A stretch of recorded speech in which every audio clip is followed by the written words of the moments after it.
Chinese कंपनियों के बीच में अफरा तफरी क्यों मची है भारत के अंदर। स्क्रीन पर एक आर्टिकल देख रहे हैं। चाइनीज कंपनी अपना सब कुछ छोड़ छाड़ कर भागने को तैयार है। जानेंगे ऐसा फैसला अलीपे ने क्यों लिया है। क्या भारत कुछ ऐसे एक्शन ले रहा है जिसके बाद चाइना हड़बड़ाया हुआ है। और क्या है 40,000 डॉलर का खेल जिनपिंग का। जानेंगे क्या है मामला और कैसे जिनपिंग ने ताइवान को भी फंसाने की कोशिश की लेकिन ताइवान फंसा नहीं। जियोपॉलिटिक्स में इस वक्त बहुत कुछ चल रहा है। जानने को आपको बहुत कुछ मिलेगा। आइए जानते हैं इन खबरों को विस्तार से। चाइना की इकोनॉमी का क्या हाल है ये हमने आपको पहले भी बताया है। स्क्रीनशॉट देखिए एक, जिसमें कहा जा रहा है कि फॉरेन मनी इन्वेस्टमेंट चाइना में बहुत ही कम हो रही है और जो पुराने हैं वो भी निकले जा रहे हैं। करीब 75% फॉरेन मनी यहाँ से निकल चुकी है।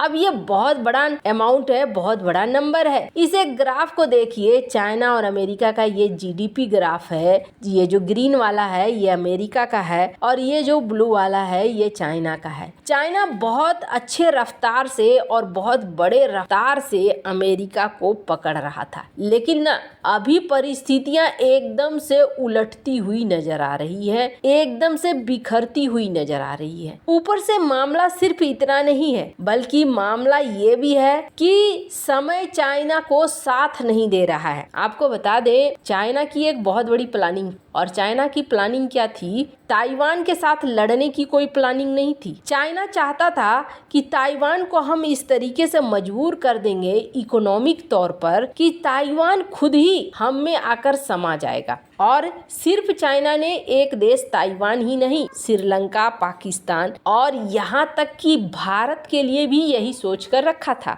आप देखेंगे अपने पड़ोसी देशों के मार्केट में पूरी तरीके से कब्जा कर लेना, ये चाइना का सिद्धांत था। और जब आप किसी के मार्केट पर पूरी तरीके से कब्जा कर लेते हो तो क्या होता है, फिर आपकी निर्भरता उस पर बढ़ जाती है। और अगर वो अचानक से आपको धमकाना शुरू कर दे, माल देना बंद कर दे, आपके यहाँ प्रॉब्लम लाना शुरू कर दे तो आप उनकी मांग मानने लगते हो। और ऐसा ही ताइवान के लिए भी सोचा था, लेकिन न पूरा का पूरा खेल पलट कर रख दिया। स्क्रीन पर मिंट की इस कटिंग को देख सकते हैं जिसमें अमेरिका ने रिप्लेस कर दिया चाइना को। किस मामले में, एग्रीकल्चर प्रोडक्ट जो ताइवान से निकलते हैं उनको अमेरिका ने जोर शोर से खरीदना शुरू कर दिया। ये एक बहुत बड़ा झटका दिया। और सिर्फ इतना ही नहीं, अमेरिका ने ताइवान के चिप्स भी खरीदने शुरू कर दिए। सेमीकंडक्टर इंडस्ट्री में इसने हाथ लगाना शुरू कर दिया। और कितना, आपको बता दें पहले 10 महीने जो 2023 के थे,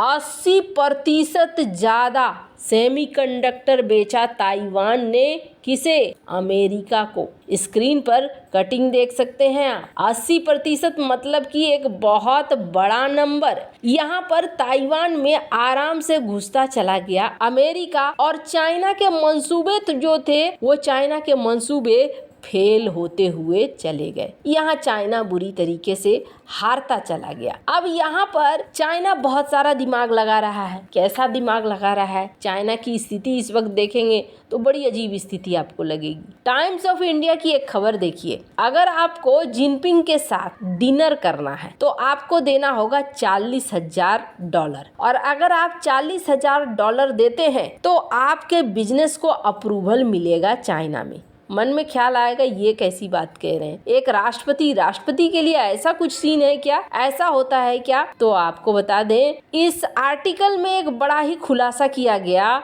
और बहुत बड़ा खुलासा किया गया। आपको याद होगा अमेरिका पहुंचे थे जिनपिंग, और जब अमेरिका पहुंचे थे जिनपिंग तो वहां पर एक बिजनेस मीटिंग हुई थी, जिस बिजनेस मीटिंग में जिनपिंग पहुंचे थे। यहाँ पर एक बड़ी कंपनी ब्रॉडकॉम ये भी आई हुई थी। ब्रॉडकॉम ने और मास्टर कार्ड, इन दो कंपनियों ने इस पूरे इवेंट का खर्चा उठाया था। इन्होंने कहा था हम खर्चा उठाएंगे। अब जब बिजनेसमैन कहीं पैसा लगाते हैं तो बिना फायदे और बिना सोच के नहीं लगाते हैं। ब्रॉडकॉम को भी कुछ चाहिए था और मास्टर कार्ड को भी कुछ चाहिए था। 2022 में ब्रॉडकॉम ने कहा था कि हम VMware को खरीदना चाहते हैं और चाइना के अथॉरिटी के पास लेटर भेजा था कि हम इस कंपनी को खरीदना चाहते हैं। चाइना की अथॉरिटी ने क्या किया था, इसे घुमाना फिराना शुरू कर दिया था। वहीं इंटेल नाम की कंपनी जो अमेरिकन कंपनी है, ये भी एक दूसरी कंपनी के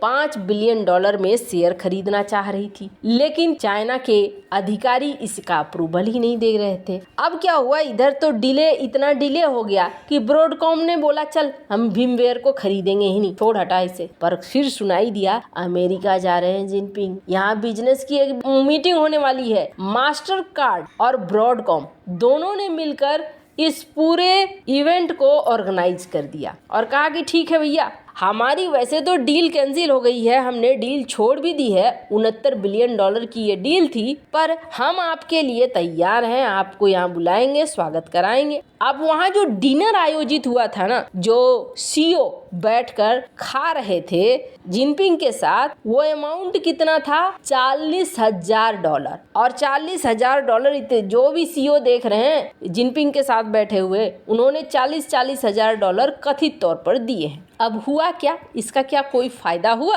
और ये क्या आरोप है, तो आपको बता दें इसका फायदा हुआ। स्क्रीन पर इस कटिंग को देखिए, बड़ा लंबा चौड़ा आर्टिकल है, लेकिन जो मुख्य पार्ट क्या है, ब्रॉडकॉम और मास्टर कार्ड दोनों ही स्पॉन्सर थे शी जिनपिंग के डिनर के, और दोनों को ही बड़ा जोरदार फायदा हुआ। VMware को खरीदने के लिए अप्रूवल मिल गया ब्रॉडकॉम को, तो मास्टर कार्ड को भी एक अप्रूवल मिल गया कि वो युआन में मास्टर कार्ड चला सकता है चाइना के अंदर। 2017 से ही मास्टर कार्ड ऐसा करने की सोच रहा था। ये इकोनॉमी का हाल है। जो एक्सपर्ट हैं वो कह रहे हैं, अब बताओ, एक मीटिंग के लिए हमें $40,000 देने पड़े तब जाकर हमारी बात आगे बढ़ी। चाइना के अंदर जो नियम कानून हैं ये इस तरीके के होते जा रहे हैं कि अब यहाँ इन्वेस्टमेंट करना आसान नहीं रह गया है।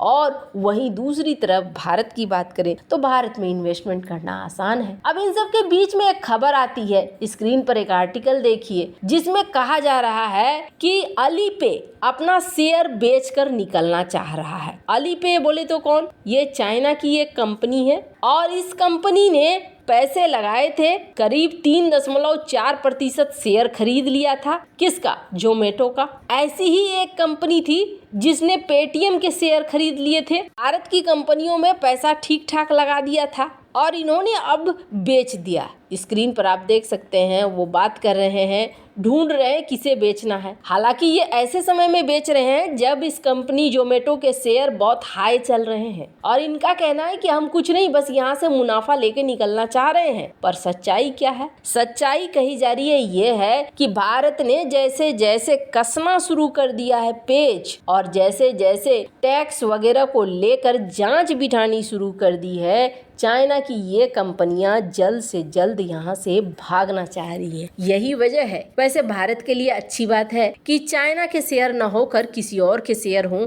तो ज़्यादा बढ़िया है। वैसे इन सब मामले में आपकी क्या राय है, कमेंट कर जरूर बताएं। जल्द मिलते हैं अगले वीडियो में नई खबर के साथ।